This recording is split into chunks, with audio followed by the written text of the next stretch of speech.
Hey everyone, my name is Nathan Payne. Welcome back to another episode of Blu Ocean Crypto.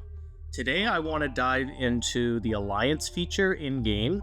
We've kind of figured out a lot of the functionality with it, some of the limitations, and also just give you guys an update on where BOGG stands with all of it.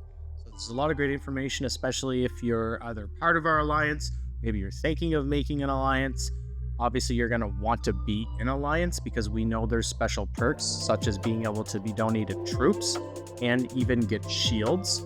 So that really means you're not going to want to be a lone wolf in this game. But let's jump right in. I want to play. So right away, when you set up the Alliance, the UI is very simple. You've got your banner. Right now, you can only change it on Apple devices. I noticed on Android, you can't update the banner. There's also a tag.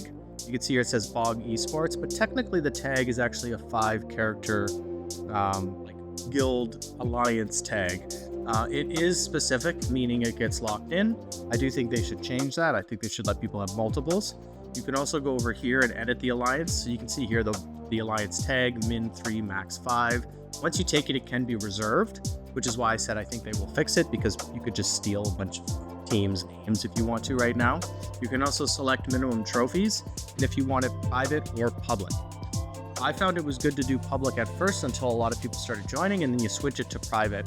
Another thing I noticed is you want to keep it at 24 out of 25, because if you do that, you'll get requests coming in.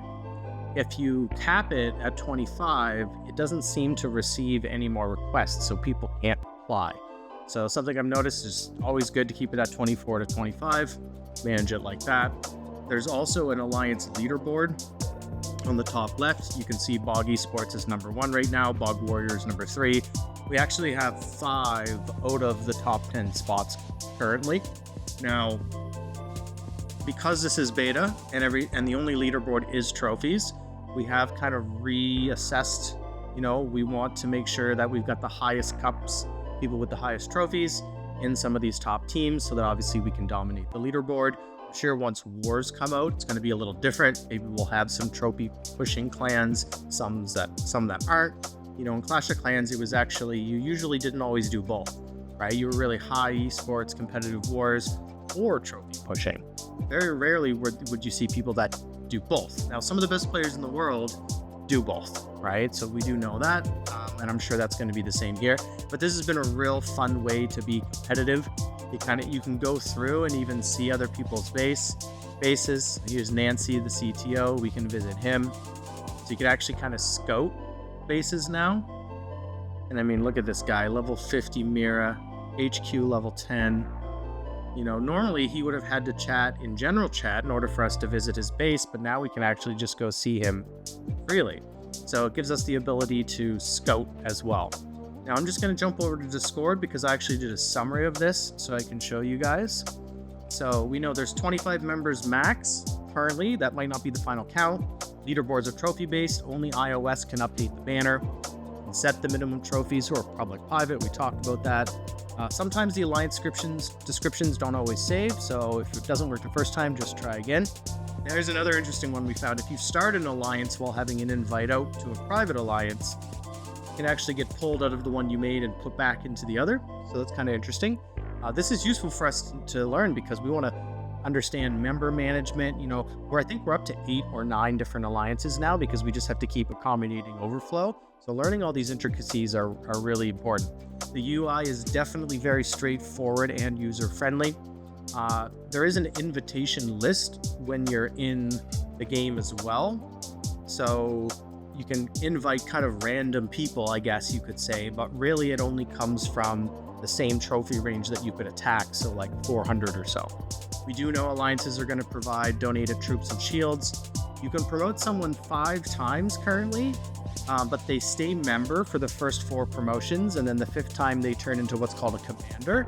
Looks like there can only be 1 commander. I assume this is probably like co-leader, but I want to know what those other 4 tiers are going to be. So that's kind of interesting.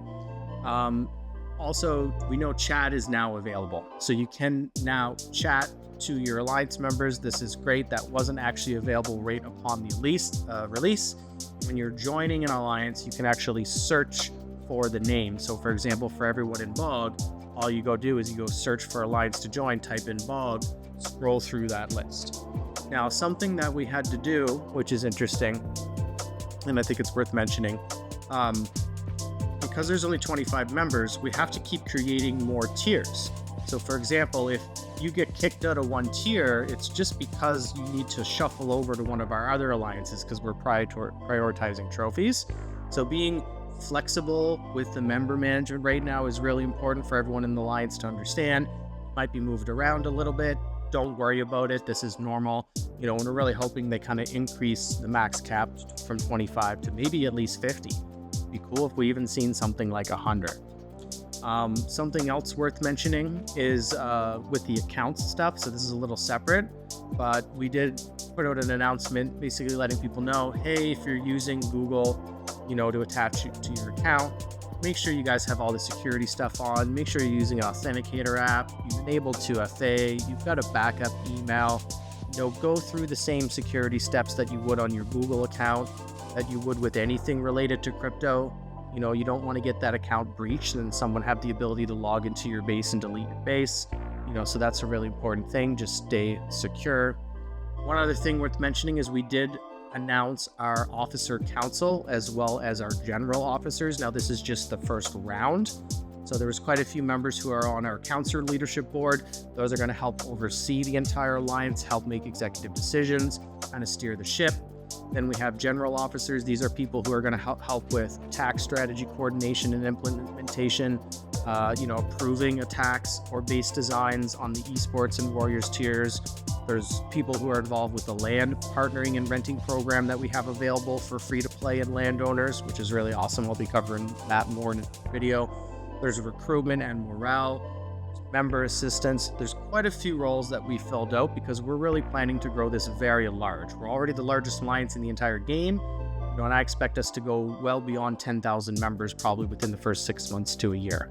Also, special mention, I just wanted to say this in the video, CryptoLog, who recently joined Crypto.log as a recruitment and member management officer. I think in a week and a half alone, he recruited more than 65 members. So as a way to show our appreciation, we gave him a common NFT.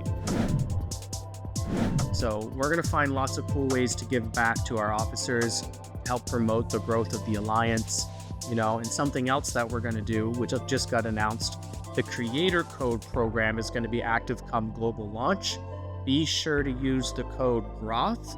We're going to use the proceeds from that to help supply the guild and the alliance. So we're going to use it for events, for tournaments, giveaways, fun ways to award the officers. So instead of just the money coming to me, you know, I'm going to use that to help promote our alliance. So there'll be more information about that soon, but really it's just in your settings. You're going to put in a creator code. You put my name, 20% of your purchases go towards me. Doesn't cost you anything. It's completely free to do. You just got to add that code GROTH in there. We're going to use that money to help grow the alliance and all kinds of fun stuff that comes with it. So we are looking for new officers still because we are going to be growing quite quickly. So that's something if you're interested in, you can always head over to our Discord. And I just want to say a big thanks for everyone who's subscribed to the channel. It really makes a big difference. It shows us that you care. It shows us that you appreciate this content.